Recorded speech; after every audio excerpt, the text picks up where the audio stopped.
today on 15 on 15. An expert within HIV and AIDS educates us on condom use. Plus, a reminder to not text and drive. Also, a quarter of the year has passed since the new dog law policy has passed. We check in for proper actions owners should continue to take.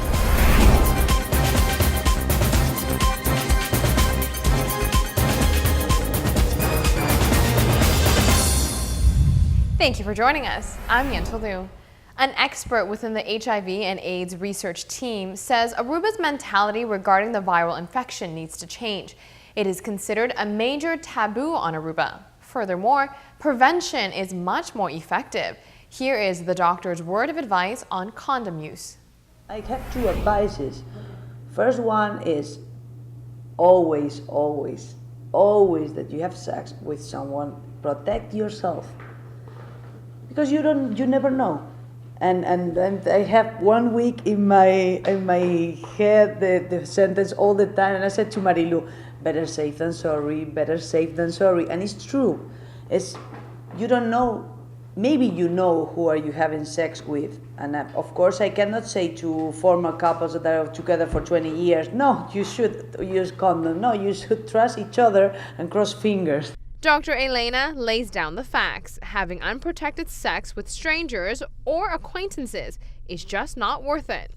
When you don't have a formal relationship and you are having sex with someone that you met last week and you are going to be with that person maybe tonight, maybe 3 nights in a row, maybe 1 month, or maybe who knows, use condoms, because you don't know who was that person having sex with before you, and that person doesn't know who are you having sex with.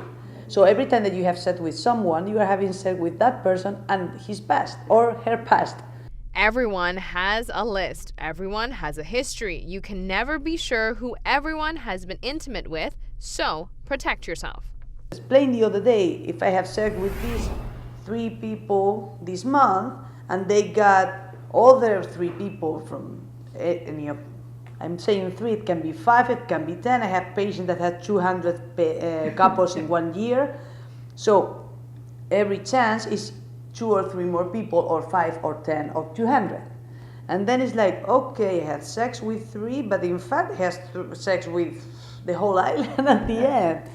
In other developments, the issue of the right-hand drive vehicle is a concern on this island. Statistics show a majority of vehicles involved in car collisions are ones with a right-hand drive steering wheel. Since tourists on the island are already behind the wheel in an unfamiliar setting, the director of AHATA explains why they are against these types of vehicles sharing the road with Aruba's visitors.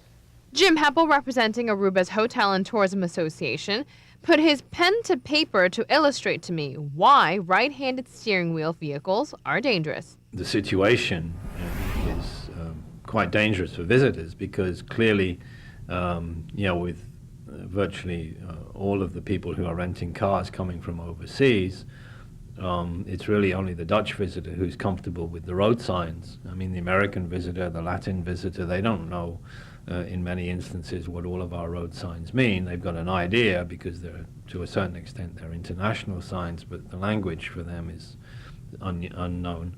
And so consequently, they're going to be nervous when they're driving. From a tourist standpoint, they are already driving in an unfamiliar environment. Therefore, if you put right-handed steering wheel vehicles into the mix, it adds to the visitors' confusion on the road. And so if you put a situation in place whereby you've got, I think it's close to 10%, I've been told, of the cars that have got this steering wheel on the right-hand side of the car rather than the left-hand side, which is obviously the safer, you're going to create an environment where people who are already uncertain are dealing with a situation which can be considered quite dangerous. So for us, it's not something that we would like to see continue. On that note, we'll be right back with another issue on our roads, texting and driving. Stay with us. Reasons to prevent from texting and driving, coming up.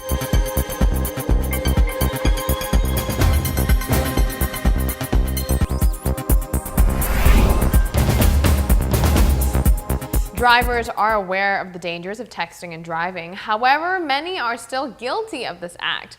In an effort to keep the roads safe, Ryan Koch, a member of Kiwanis, reminds drivers to keep their attention and focus 100% in front of you. Dorshan Salmon spoke with Ryan Koch, who is a member from the Traffic Awareness Committee formed by the Kiwanis Club of Aruba.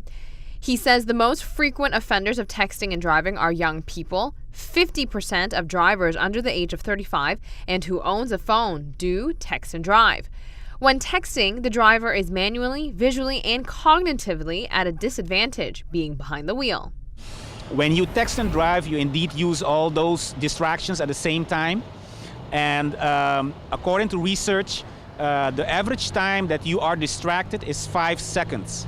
And in those 5 seconds, you do drive a considerable length, actually blindfolded. So it is very dangerous. Statistics on the island reinforces that the roads can be unsafe, and further awareness needs to be brought to drivers' attention when it comes to texting and driving. So if we look in Aruba, in August 2014, the police inspector placed an article in the newspaper where he states that the police in Aruba noticed a significant increase in 2 types of accidents. The first type is the car bumping behind the other car, and the second type is the car getting off of the way, hitting an object, or flipping. They did a little research on those type of accidents that increased, and they have a strong belief that the main reason for this significant increase is because of texting while driving. Authorities have found the increase in certain types of car accidents within the past few years have indicated that drivers are texting and that is the main cause. Ryan says one of the reasons so many people still text and drive, despite it being a dangerous habit, is simply because they are unaware. I think that there is a group of people who don't realize how dangerous texting while driving actually is. And there's a second group that does realize how dangerous it is, but they think that they can beat the statistics, that it will not happen to them because they are above average. And there will always be a third category who, even though they know, they choose to text while driving because they're busy and they have a sense of urgency that they really need to communicate at that time with their friends, family, lovers, or business. There are 3 main types of distraction while texting and driving. Visual, taking your eyes off the road; manual, taking your hands off the wheel; and cognitive, taking your mind off what you're doing. Now, think about it. If you don't want to be a statistic, simply don't text and drive. For 15 and 15, I am Dorshan Salmon. Policymakers should get involved and create legitimate fines and legal consequences when drivers are caught in the act of texting and driving. We'll have more after the break. When we return, a refresher on the dog policy and to remind pet owners you must continue to obey the regulations. Now, a quarter of the year has officially passed by. Since the 1st of January 2015, a new dog law policy was set in place in hopes of bettering the stray animal situation on the island. Yentl Lieuw reminds us of this policy and that the fact that it still stands and the regulations that pet owners need to continue to abide by. In order to eliminate the number of street dogs on the island, a new dog law is enforced.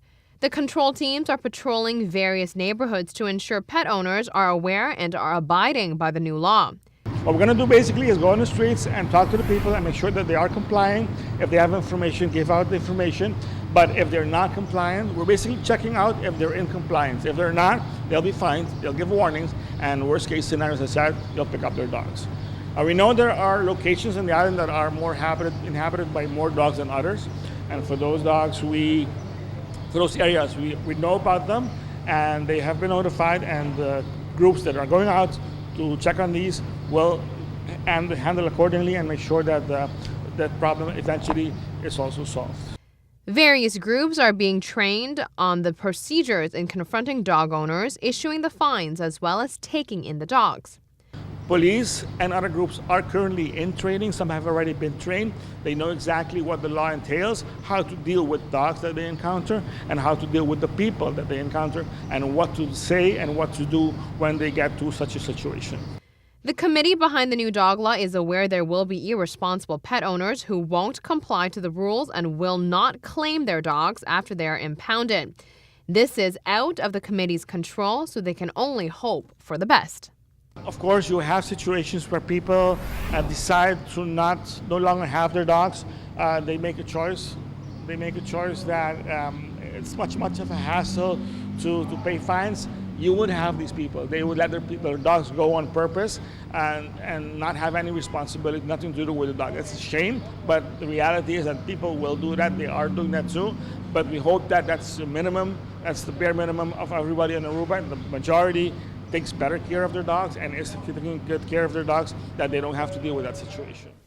Perhaps if this policy was set in place earlier, it would have prevented the Boston couple from being sued for adopting what they thought was a stray off Aruba. That's all the time we have for today. Thank you so much for joining us. We'll be back tomorrow with a brand new edition of 15 on 15. We'll see you then.